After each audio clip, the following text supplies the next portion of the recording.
Hey folks, Matt Easton here, Schola Gladiatoria, and this is a little bit of archaeology news. I'm an ex-archaeologist and I thought, I often share things on the Facebook page that are archaeology news, so why don't I start a new playlist for these things as well? Because I understand a lot of you don't look at the Facebook page, but a lot of you watch here on YouTube. So there has been a really exciting new seax, which is a type of early medieval knife, or dagger, you could call it. Knife, I would call it more than dagger. Discovered in Skalby, I'm sure my pronunciation is completely off there, in Sweden.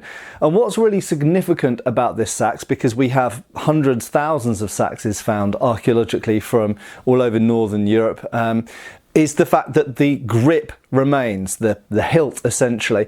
And these very rarely remain because when we have the actual sort of iron or steel remains from the ground, usually the organic material, and you can find grips made of wood or bone or various other things, they usually just decayed away. But this was in a waterlogged environment, which means that there's not enough oxygen for the things which essentially eat away the organic material, and so the wood remains, and it's absolutely incredible. It's carved, you can see some shape, it's got some sort of wasted sections to it here.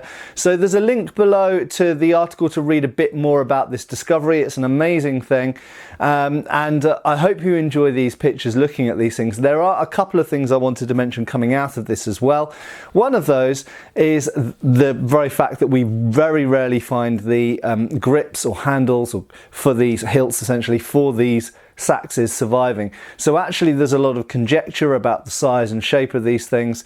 There's a very good page on Facebook called the Seax Files, which I'll link below as well, which you can go and visit if you want to learn more about seaxes.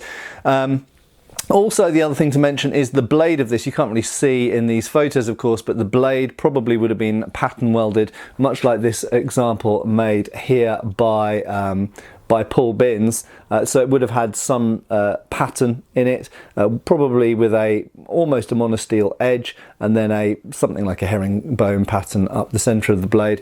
And these have a relatively simple tang, which is essentially glued onto, perhaps in some cases burned into the grip, but probably glued the majority of the time with some type of pitch resin glue.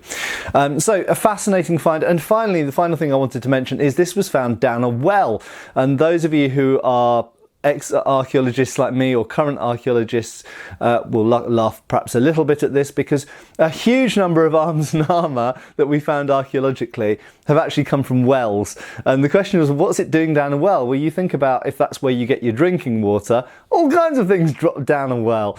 And once they've dropped down a well, there is no way of getting them back. So this seax wasn't buried, it probably wasn't deliberately thrown away, it probably someone leant over to get the bucket out of the well or scoop something up, and their blooming favourite seax dropped out of the sheath and fell down the well, or maybe they put it on the edge and then someone else knocked it and they were like, Bjorn, what have you done?